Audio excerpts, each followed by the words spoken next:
Digamos una vez más, porque aquí de lo que se trata es de la confrontación de ideas y de la confrontación de clase.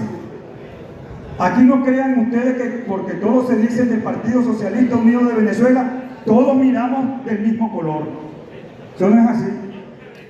La revolución, el color de la revolución que ven los trabajadores, que aspiramos los trabajadores, no es el mismo de la burocracia, no es el mismo de los militares, no es el mismo del burgués, del empresariado que dice ser de la revolución.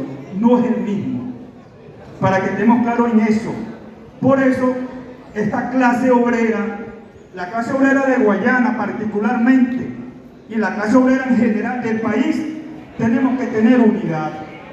¿Sobre la base de qué vamos a estar unidos? Sobre la base de una propuesta nacional que es la construcción en revolución del socialismo.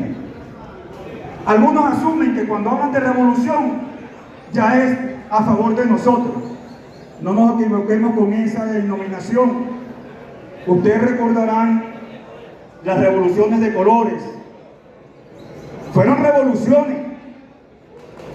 La denominaron de colores ¿por qué? Porque no era para conducir una política hacia el bienestar del pueblo, ni mucho menos para la construcción del socialismo, y mucho menos para la construcción del comunismo, no. Eran revoluciones para establecer un método de sometimiento de los pueblos, y los ejemplos abundan en ese sentido, sobre todo en el Medio Oriente. Esas revoluciones rosas que derrocaron a presidente africano, de un país africano que tenía los más altos índices de avance, lo derrocaron a través de una revolución rosa. Y así otros países, y hoy mismo en Siria, le están dando un reconocimiento a un sector de ese tipo de revolución. Por lo tanto, nosotros no podemos caernos confundidos en que la revolución aquí en Venezuela, porque decimos que hay una revolución, va a ser del color que aspiramos los trabajadores, o va a ser la dirección que aspiramos los trabajadores. Nosotros no queremos que se establezca aquí una revolución para los ricos, una revolución para la burocracia. Es lo que nos planteamos nosotros y es lo que debemos plantearnos los trabajadores. Nicolás está esperando de nuestra fila, de nosotros, de los trabajadores, está aspirando a la propuesta para construir lo nuevo. Cuando Nicolás se plantea la nueva época, la nueva era, tiene que ver con eso, camaradas. Por eso, humildemente desde la clase obrera, nosotros hemos propuesto la creación de un modelo productivo distinto, un modelo que erradique para siempre la burocracia. Ustedes saben cuál es el peor enemigo hoy día de nuestra propuesta de la construcción del socialismo. No es ni siquiera la oposición venezolana, no. Es la burocracia que está enquistada en cada uno de los sectores productivos del país, confrontando en contra de los trabajadores, despidiendo a los trabajadores, negándole los beneficios a los trabajadores, impidiendo que los trabajadores se expresen libremente. Al extremo han llegado la burocracia, que están construyendo calabozos dentro de las empresas para callar, para silenciar, para amedrentar, para atemorizar a los trabajadores cuando nos planteamos en la fábrica algún tipo de reclamo a favor de la clase obrera. Eso está ocurriendo hoy, no solamente en Guayana, está ocurriendo en el país, nacionalmente está ocurriendo eso, por lo que estamos nosotros comprometidos y obligados, que ahora que va a venir un proceso electoral, y nosotros lo decíamos antes de la selección de nuestros candidatos, decíamos que teníamos que tener mucho cuidado con los que íbamos a seleccionar. Ya están seleccionados, ya son candidatos. Ahora debemos exigirle a nuestros candidatos que dentro de sus agendas parlamentarias esté, por ejemplo, cómo es que la ley orgánica del trabajo todavía le da propiedad y le da poder a una burocracia para someter a los trabajadores, para votarlo sin calificarlo, y no le pasa nada. Y no le pasa nada. ¿Cómo es que el trabajador va a venir a pedir un beneficio y en lugar de darle el beneficio le mandan el DIGESIN y no le pasa nada a ese funcionario. ¿Cómo es eso? Hay que cambiar la ley, hay que cambiar la Constitución, sí, estamos de acuerdo, pero no sobre la óptica neoliberal, no para establecer parámetros y condiciones allí que vayan a agredir el bienestar del pueblo venezolano ni el de los trabajadores. Ante eso tenemos que estar alerta, camarada. Ya las cámaras empresariales se han pronunciado y han dicho, bien bueno que el gobierno va a cambiar la Constitución, y aplauden.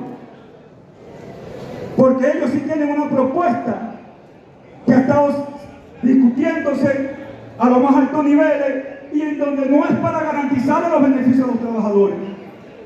Ellos siguen manteniendo, por ejemplo, el criterio que la retroactividad de las prestaciones sociales le impide aumentar salario.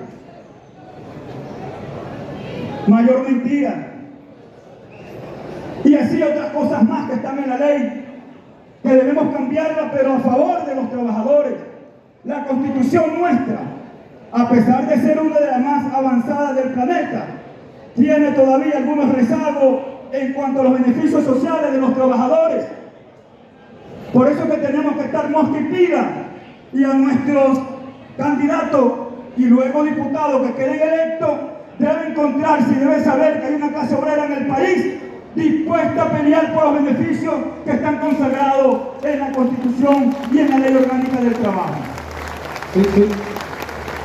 Fíjense, es por ello que quisimos hacer este preámbulo, porque las veces que sean necesarias hay que plantearse este reto. Las veces que sean necesarias hay que plantearse las acciones que debemos emprender los trabajadores. Nosotros de la central estamos proponiendo que después del 25 el movimiento, ¿cómo que se llama el movimiento de la reforma constitucional? Una tarea para ver. Pero no por ustedes, vale. No saben ustedes, es para ellos.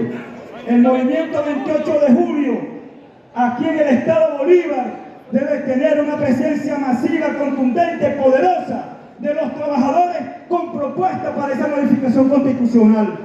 No nos vayan a agarrar desprevenidos, entonces modifiquen la Constitución y continuemos jodiendo al trabajador. Eso puede ocurrir, por lo que yo dije al inicio de mi intervención.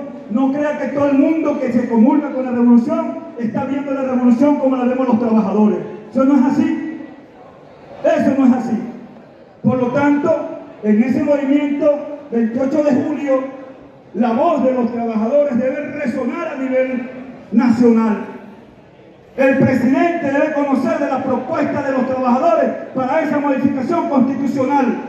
Inclusive nosotros nos estamos planteando la modificación de la Ley Orgánica del Trabajo, pero con la visión de los trabajadores, no con la visión de Fede Cámara, que ellos también tienen propuestas para modificar la Ley Orgánica del Trabajo.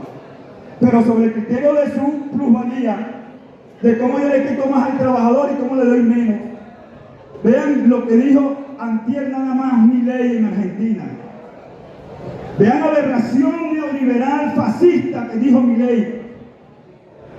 O sea, él dice que los trabajadores lo que hacen es comprarle el salario a los empresarios. O sea, pobrecitos los empresarios, ¿cómo nos vamos a atrever nosotros a pedir el salario? Pobrecitos, hay que trabajarles de gratis.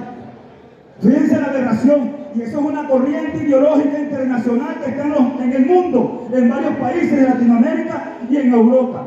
Ese tipo de pensamiento. ¿Cómo se le ocurre al trabajador pedir aumento de salario?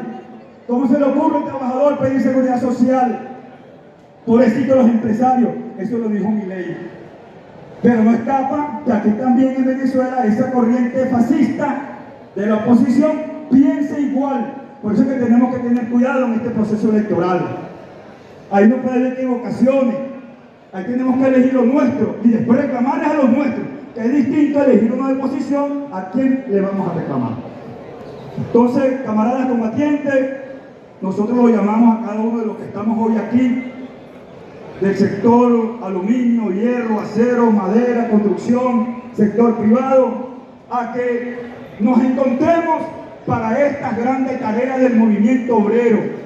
Aquí no podemos, y no se crea nadie que se la sabe toda, que no, yo soy el que me la sé y conmigo todo bien, no. Si nos ven divididos, si nos ven debilitados, van a pasar una política que después la vamos a lamentar. Bueno, camaradas, sigamos juntos hasta la victoria siempre. Bien, compatriotas, está a punto de llegar nuestro ministro del Trabajo, Eduardo Piñate. Vamos a escuchar a nuestro candidato a la patria que tenemos hoy acá.